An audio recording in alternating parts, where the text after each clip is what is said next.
It was 12:02 a.m. when the screen flickered, connecting 5 faces from 5 cities: London, Tokyo, Sydney, Berlin, New York. These were the 5 CEOs I had spent 3 decades cultivating into not just clients, but allies. We were 48 hours from closing a $1.6 billion multilateral deal. Martin Kessler appeared in the center tile, leaning back in his chair like he owned the oxygen in the room. "Effective immediately," he said. "Your position is terminated." My eyes darted from tile to tile, expecting at least one flicker of confusion or protest. Instead, they just watched, silent, unreadable. No applause for Martin's decisive leadership. No murmurs of sympathy for me, just observation, as if they were assessing a market tremor. The air in my apartment thinned. My desk lamp suddenly seemed too bright. Every paper on my desk too sharp in focus. Right in front of me lay the medical invoice for my sister's next round of cancer treatment. A total I could only cover with the performance bonus tied to this deal. The deal I had shepherded from napkin sketches to final clauses. The deal Martin had just detonated with one sentence. Martin kept talking, shifting to the continuity plan and how fresh leadership would guide the closing. His voice had that smug cadence that makes bad news sound like an opportunity for him. And then I heard it in the middle of his HR-scripted termination line. He'd recited word for word the exact retention clause embedded in my contract. "Effective immediately. Your position is terminated." To anyone else, it was legal filler. To me, it was the master key to our deal's execution system. The clause wasn't just about employment status in our internal architecture. Those words doubled as a control phrase. Used in the right context, they extended all contracts linked to my account. But said in a different context, especially a public one like this call, they triggered an automatic void across every pending contract I had authored, including this $1.6 billion agreement. Martin thought he'd humiliated me in front of my most valuable clients. In reality, he'd just yanked the emergency brake on his own train, and the passengers in London, Tokyo, Sydney, Berlin, and New York all knew it. I didn't need to speak yet. The silence was already working. 30 years. That's how long it took to take a $40 million regional logistics brokerage and turn it into a global name that could walk into any boardroom with credibility. I was there for every late-night call, every cross-continental negotiation, every nail-biting customs clearance that decided whether a client's product launched on time or died in a warehouse. 140 long-term contracts, not one of them ending up in court. That wasn't luck. It was the result of stubborn work and an obsession with trust. I learned early on that a handshake could still mean something if you made it mean something. I knew every CEO, every procurement director, every operations lead we worked with. Not just by title, but by the way they took their coffee, how they signed their emails, what kept them awake at 3 hours in the morning. I built those relationships brick by brick. If a client's quarterly numbers were slipping, I was there before they called. If a shipment was stuck halfway across the Pacific, I was already tracking it before the alert hit their inbox. My loyalty wasn't to quarterly profit margins. It was to the people who trusted me with theirs. That's why it still stings when I think about the morning I overheard Martin Kessler claiming he alone had landed our latest $20 million shipping contract with a European automotive giant. I could have corrected him in front of the entire senior team. I didn't. Not because I agreed, but because I've never needed the room to know it was my signature that closed the deal. What Martin never knew, and probably still doesn't, is that one of our most lucrative clients, a household appliance manufacturer in Southeast Asia, was seconds away from pulling their $90 million 7-year contract.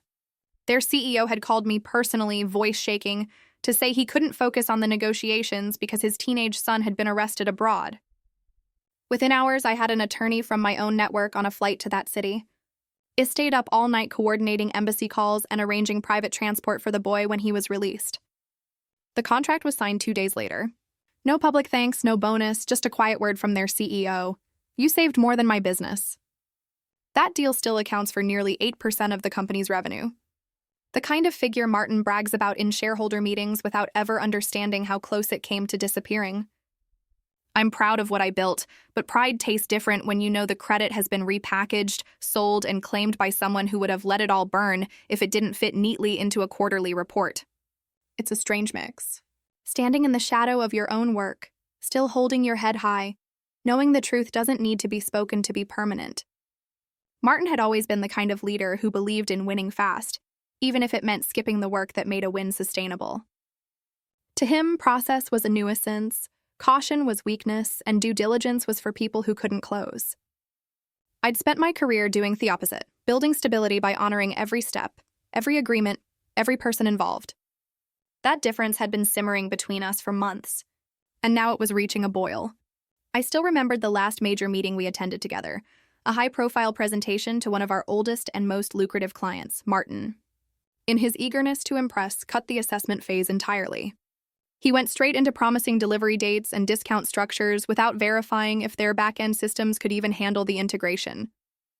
I could feel the client's mood shift the moment he dismissed their project manager's concerns. By the end of the hour, the room was polite but cold, and it took me 3 weeks of late-night calls to repair the damage. Martin, of course, called it momentum. That was Martin's style, flashing a polished front while leaving the foundation to rot. And now, as we stood on the brink of a $1.66 billion deal, I could see him circling the same pattern again. This time, however, there was something else in his posture, a kind of calculated detachment, as if the deal itself wasn't the main prize. The answer came from an unexpected place. A quiet message from someone in operations, someone who owed me nothing but trusted me enough to risk telling me the truth. Martin wasn't just using this contract as a crowning achievement for the company. He was using it as his personal ticket upstairs, a bargaining chip for an executive position in a far larger firm. And part of that negotiation, I learned, involved streamlining leadership, in other words, removing me. Hearing that, I felt a sharp, controlled heat run through me. Not the kind that burns wild, but the kind that forges metal. My contempt for him was cold, precise, and almost clean. He wasn't just reckless. He was willing to gamble with the trust I'd built over 3 decades, with relationships I'd cultivated in boardrooms, warehouses, and quiet airport lounges at midnight. I said nothing because contempt held in silence is sharper than any confrontation, if Martin thought this deal would carry him to a higher seat while erasing me. He had underestimated the depth of the ground he was standing on and the fault lines already forming beneath it. Most people thought the company's biggest asset was the contract portfolio itself. They were wrong. The real crown jewel was the defense system I had designed to guard it. A layered network built to ensure no single breach could ever compromise the whole.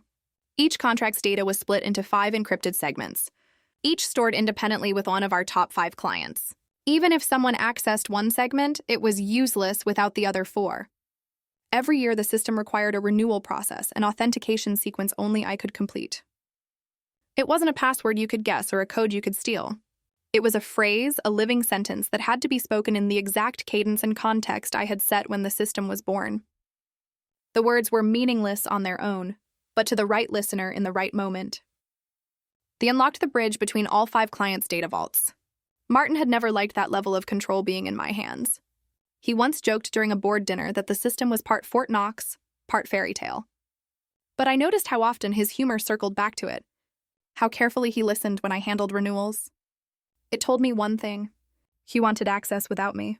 What he didn't know, and what no one outside my small design team knew, was the insurance clause I'd hidden in the architecture. If the key phrase was ever spoken outside its intended setting, wrong room, wrong audience, wrong timing, the system didn't just deny access. It voided every active contract tied to it automatically, permanently. That safeguard had been born from necessity. After watching a competitor lose billions when their CTO's password was leaked during a casual conversation at a trade conference, I wasn't going to let our future hinge on luck or discretion. I had built something stronger, something that demanded respect for process and precision. Now, standing across from Martin in the glass-walled conference room, I could see the faint glint in his eyes as he tried to edge the conversation towards system renewal.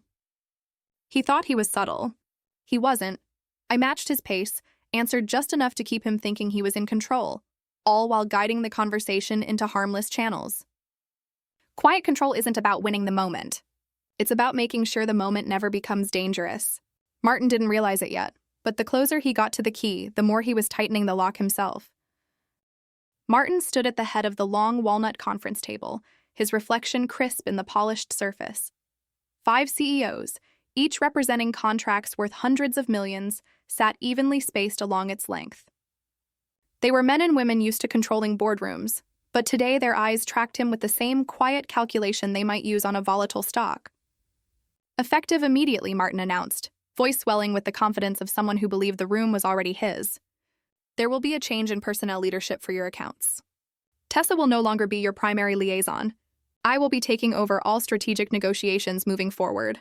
I didn't flinch. My chair was angled slightly away from the table, just enough to keep my face out of his direct line of sight, but still within range to read the micro-reactions in the room. No one applauded. No one smiled. The only sound was the faint hum of the recessed ceiling lights. One CEO, Carver, glanced down at his pen, rolling it between his fingers. Another, Drayton, leaned back, folding his arms. The air was still, but it was not warm. Martin didn't notice, or perhaps he mistook the silence for reverence. He smoothed the lapel of his tailored jacket and continued. This transition ensures faster execution, no unnecessary steps, no bureaucratic delays. We'll streamline everything so you can focus on growth. He smiled, the kind of smile that asked for validation. Still nothing. Then he said it word for word, the exact 12 syllables that, if spoken, allowed in this precise sequence, during a live client. Briefing would trigger the security protocol I had embedded deep in the contract system, and all engagements shall be consolidated under new authorization. He declared, his tone firm, oblivious to what he had just done. I kept my expression neutral even as I felt the silent shiver of systems responding in the background. Somewhere 5 independent servers, each holding a critical fragment of our joint agreements, had just executed a simultaneous lockdown. Every contract, every clause, every payment schedule was now marked void pending reauthorization. The CEOs knew. I saw it in the faint tightening of their jaws, the sudden stillness in their posture. But they didn't move to stop him. They simply watched, letting the moment settle like dust over polished wood. I sat back, hands loosely clasped, eyes fixed on Martin's self-satisfied grin. He thought he'd made his announcement. What he didn't realize was that he'd also made mine without me saying a word. The notification ping was faint, but in the silence of the boardroom, it might as well have been a gunshot. One by one, the phones and tablets belonging to the 5 CEOs lit up with the same bold red banner. Contract status inactive, immediate attention required. Martin paused mid-sentence, his hand hovering over the laser pointer, his brow furrowed for only a second before he forced his voice back into its earlier confidence as though nothing had happened. As I was saying with these leadership changes, but the momentum was gone. The CEOs were no longer looking at him. Carver, seated nearest the head of the table, unlocked his tablet, his eyes narrowing across from him. Drayton's gaze lifted just enough to meet Carver's in a silent exchange that carried more weight than any verbal question could. Tokyo's CEO Yamada shifted slightly in his seat, his polished cufflink catching the light. Hess scrolled through the notification, the scrolling motion slow, deliberate, as if savoring each word. Beside him, Laurent from Paris adjusted his glasses and leaned toward Yamada's screen for a better view. I didn't move. My hands rested lightly on my notebook, my pen still capped. From where I sat, I could see every subtle twitch of confusion ripple across the faces of people who rarely allowed themselves to display anything but control. It was a rare thing, watching certainty drain from a room. Martin's voice grew tighter, pushing forward as though sheer willpower could erase the sudden undercurrent of doubt. These updates will position us to act faster. And, Mr. Martin, Yamada's voice cut cleanly through the air, calm but unyielding. His English was precise, the kind that left no room for misinterpretation. Why does my contract now show as no longer valid? Martin blinked. I'm sorry, Yamada didn't repeat himself. He simply rotated his tablet to face the center of the table. The words inactive reauthorization required, glaring in stark black and red. The others followed suit, devices sliding forward like playing cards in a game. None of them had agreed to join. I allowed myself Thesmalist inward breath, the quiet satisfaction settling deep. This was exactly how the trigger had been designed. No alarms, no overt collapse, just a silent shift that only the right eyes would notice. And here they were, all noticing at once. Martin's attempt at a laugh was thin, brittle. That must be a glitch. Our systems are secure. I'm sure 5 separate contracts. Lauren interrupted, his voice low but edged with steel. All inactive at the same time. No one looked at me. They didn't need to.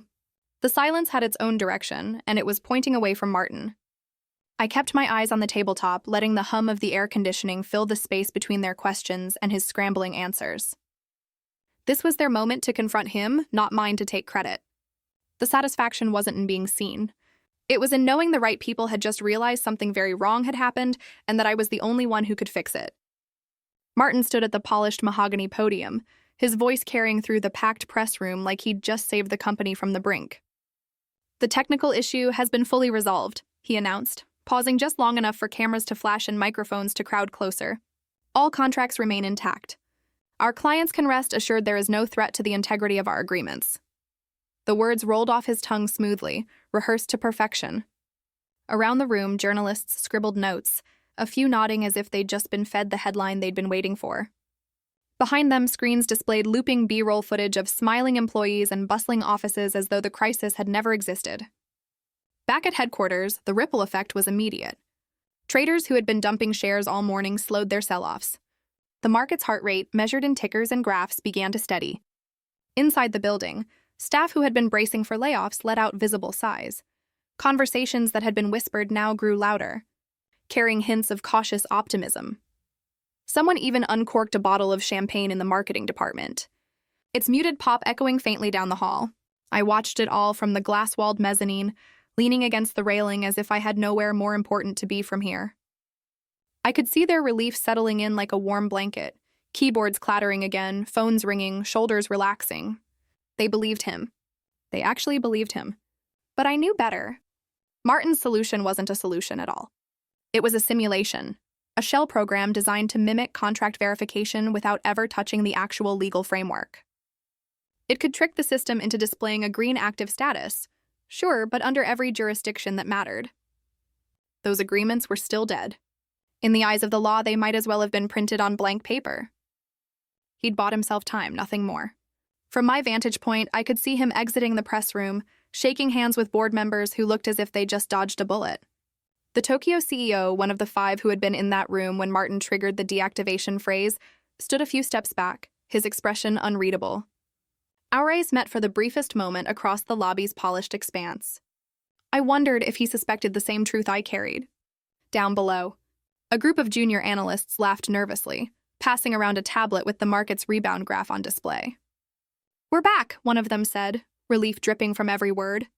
I kept my arms folded, letting the scene wash over me without changing my expression. I could already see the cracks forming, the way some executives avoided eye contact, the faint shadow of doubt in a few investors' statements. The market was calm for now, but it was the kind of calm you get before the second storm. The one no one sees coming. Martin believed the facade would hold. Everyone else wanted to believe it. And I knew it was just a matter of time before the truth burned through every illusion he'd built. The screen went dark the moment Martin ended the call, his confident smile frozen in my mind like a relic of a losing game. For a beat, the virtual boardroom was silent, the weight of unspoken thoughts hanging in the air. Then, one by one, the small icons of the 5 CEOs flickered back into life. Not with Martin, but with me. "Are we still on the secure line?" asked Akira from Tokyo, his tone low, deliberate. "Yes," I said, my voice steady, measured. "This is direct. No company servers," their faces shifted, tension giving way to something sharper. "Calculation. We've been waiting for this moment," said Clara Ruiz of Madrid, her dark eyes unflinching. "Martin's announcement only confirmed what we've suspected for months." "Suspected?" I prompted, keeping my expression neutral even as my pulse began to race. "That his leadership is a liability," interjected Lucas Graham from Toronto. "Deals wobble under him. Promises evaporate. The only thing holding us was the framework you built, Tessa." Hearing it said aloud without hesitation was like feeling the tide shift under my feet. "I take it," I said slowly. "You're not interested in renewing under the current management." "Not just not renewing," Sato replied. "We're terminating effective immediately." I let the words settle. This was the pivot point, the moment I'd been calculating for months. Clara leaned forward, her voice soft but cutting. "We want you, your system, your oversight. We will follow you wherever you choose to go next." In the corner of the screen, Henrik Voss from Oslo gave the faintest of nods. "Martin thinks this collapse began today. He said it didn't. He lost us long ago. We just needed a reason to walk away cleanly." A small smile threatened at the corner of my mouth, but I kept it in check. "And now you have one." "Yes," Henrik confirmed. His own arrogance gave it to us. There was a pause. The kind that isn't empty, but full. Full of decisions, full of futures being quietly redrawn. "I'll move quickly," I told them. "When West step out of their framework, we'll need airtight agreements.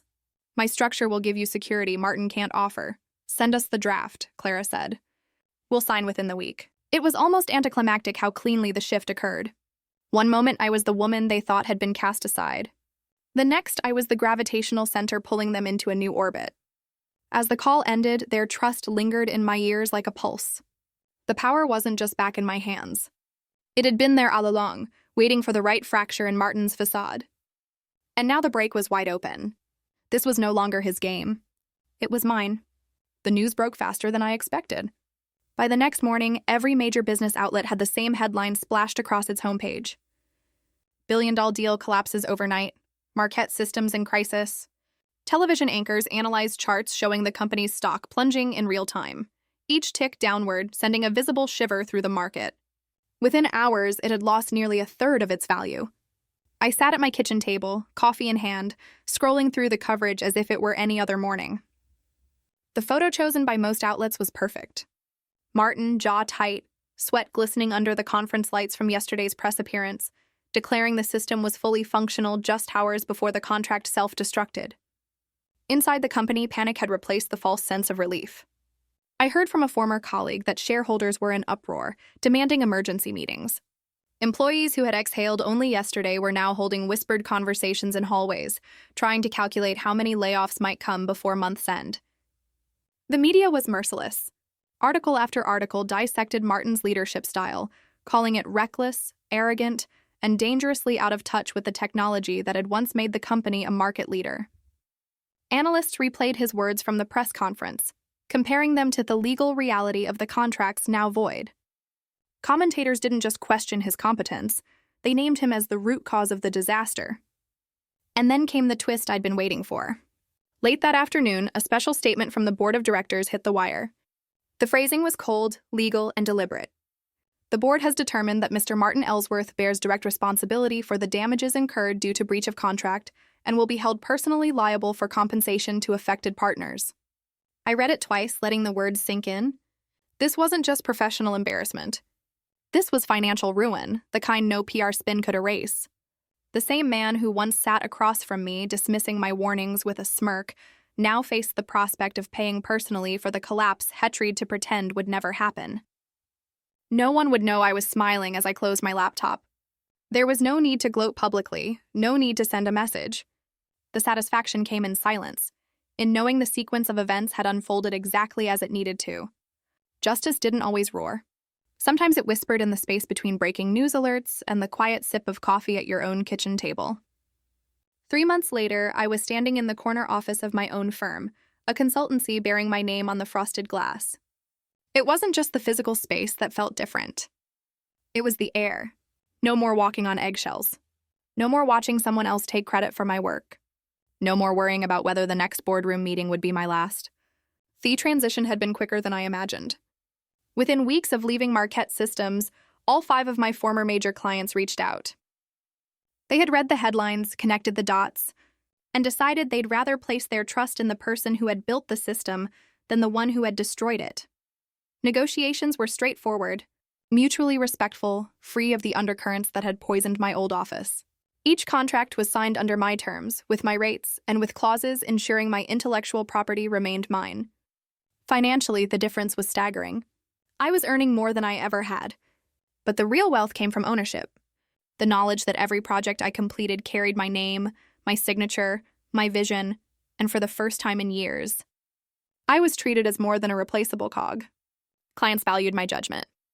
Partners respected my boundaries. My schedule was mine to design. My decisions mine to stand behind. I had almost forgotten about Martin until the day his name popped up in a trade journal. Rumor had it he'd been turned down by 3 major firms, each citing leadership incompatibility as their polite excuse. The tech world was smaller than he liked to believe. Reputations traveled fast, especially the kind earned in public humiliation. And then came the irony. No one could have scripted better. I was in the middle of a quarterly review with the executive team of a new client when HR forwarded me a candidate profile. Martin Ellsworth seeking a senior role in the very company I now advised. His resume was polished, his bullet points carefully constructed, but his name carried the weight of every headline that had followed him. The CEO, a sharp woman with a talent for understatement, glanced at the file and then at me. I assume this is self-explanatory. I simply nodded. No words were necessary. The application never advanced. A week later, she stopped by my office carrying a small wrapped box. "For your desk," she said. Inside was a sleek brass plaque engraved in bold letters. "Never fire the one holding the key to your kingdom." I traced the words with my fingertips, a slow smile forming. It wasn't revenge in the loud cinematic sense. It was something far better. The quiet assurance that I had rebuilt my career on stronger foundations while the man who underestimated me now knocked on doors I had the power to close. Freedom wasn't just leaving the past behind. It was standing in the present, unshaken, knowing you had already